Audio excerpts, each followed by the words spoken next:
আমি যাচ্ছিলাম morning walk করতে, যেতে যেতে দেখি আমাদের হরির মন্দিরে একটা সাপ খেলছি। আমি তার সাথে না লেগে আমি বেরিয়ে পড়লাম ওয়াকের জন্য। ওখানে গিয়ে দেখি সবাই চলে এসছে আগে থেকে ওয়াক। এর ডান্স দেখে আমি একদম ফিদা হয়ে গেছি।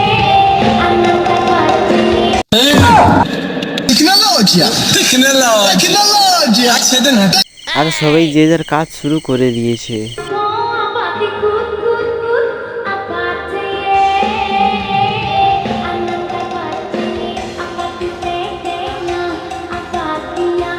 এখন আমাদের মর্নিং ওয়াক শেষ, এখন আমরা বাড়ি যাচ্ছি। আমি বেরিয়ে পড়লাম ঝাড়গ্রাম যাওয়ার জন্য, কারণ ঝাড়গ্রামে আজকে আমার ট্রেনিং আছে। তারপর আমি আমার R15টা নিয়ে বেরিয়ে পড়লাম।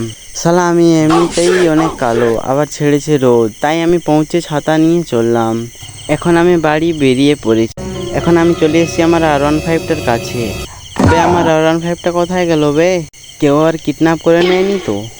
এই তো আমার R15। তারপর আমি আমার R15টা নিয়ে বেরিয়ে পড়লাম বাড়ির দিকে।